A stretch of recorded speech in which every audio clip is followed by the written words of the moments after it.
Breaking: will Trump release the missing JFK files? The nation's conspiracy theorist in chief is facing a momentous decision. Will President Donald Trump allow the public to see a trove of thousands of long secret government files about the event that more than any other in modern American history has fueled conspiracy theories? The 1963 assassination of President John F. Kennedy. The answer must come within months, and according to a new timeline offered by the National Archives, it could come within weeks. Under the deadline set by a 1992 law, Trump has 6 months left to decide whether he will block the release of an estimated 3,600 files related to the assassination that are still under seal at the archives. From what is known of the JFK documents, most come from the CIA and FBI, and a number may help resolve lingering questions about whether those agencies missed evidence of a conspiracy in Kennedy's death.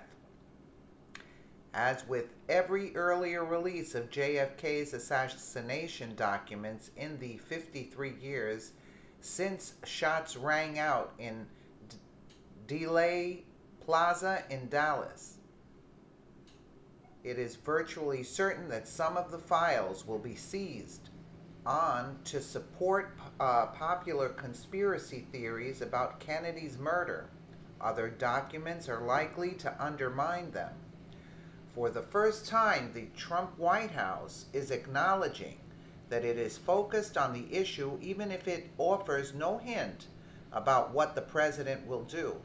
A White House official speaking on condition of anonymity told Politico last week that the Trump administration, quote, is familiar with the requirements of the 1992 law, and that White House is working with the National Archives, quote, to enable a smooth process in anticipation of the October deadline. There is no little irony in the fact that the decision will be left to Trump, long a promoter of so many baseless conspiracy theories about everything. Under the 1992 JFK Assassination Records Collection Act, the library of documents in Kennedy's death must be made public in full by the deadline of this October 26th, the law's 25th anniversary. Unless Trump decides otherwise, it is his decision alone. The prospect of the release of the last of the government's long secret JFK assassination files has long tantalized historians and other scholars, to say nothing of the nation's armies of conspiracy theorists, since no one can claim to know exactly what is in there. Martha W. Murphy, the archives official who oversees the records, said in an interview last month that a team of researchers with high-level security clearances is at work to prepare the JFK files for release, and hopes to begin unsealing them in batches much earlier than October, possibly as early as summer. Beyond releasing the 3,600 never-before-seen JFK files, the archives is reviewing another 35,000 assassination-related documents previously released in part so they can be unsealed in full. Short of an order from the president, Murphy said, the archives is committed to making everything public this year. There's very little decision-making for us. Many of the documents are known to come from the files of the CIA officials who monitored a mysterious trip that Oswald paid in Mexico City several weeks before the assassination, a trip that brought Kennedy's future killer under intense surveillance by the spy agency as he paid visits to both the Soviet and Cuban embassies there. The CIA said it monitored all visitors to the embassies and open surveillance of Oswald as soon as he was detected inside the Soviet compound for the first time.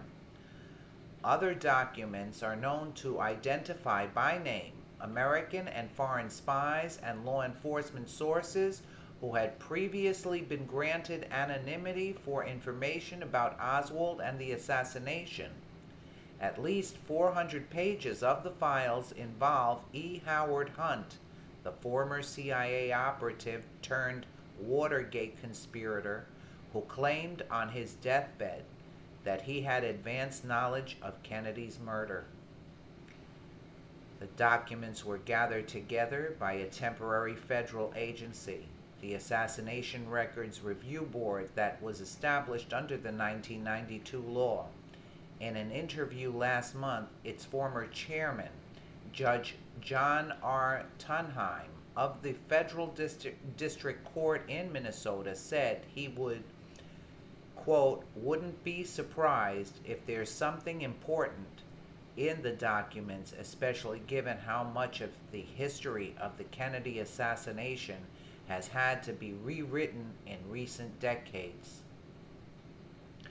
He said he knew of no bombshells in the files when the board agreed to keep them secret 2 decades ago, but names, places, and events described in the documents could have significance now given what has been learned about the assassination since the board went out of business. Today, with a broader understanding of history, certain things may be far more relevant, he said. Murphy, the archives official, said she too knew of no shocking information in the documents, but she said her researchers were not in a position to judge their significance. As you can imagine, we're not reading them from that, so we're probably not the best people to tell you, she said. I will say this, the collection is really interesting as a snapshot of the Cold War. The review board created by Congress to show transparency in response to the public fervor created by Oliver Stone's conspiracy-minded 1991 film JFK, did force the release of a massive library of other long secret documents from the CIA, FBI, Secret Service, and other federal agencies, as well as from the congressional investigations of the assassination. Wow. Let's hope Trump releases them, because it would be very interesting read. Such a good president. But again, he went after the Fed. That's why you know. Anyway, let us know what you think in the comments below, and thank you so much for watching.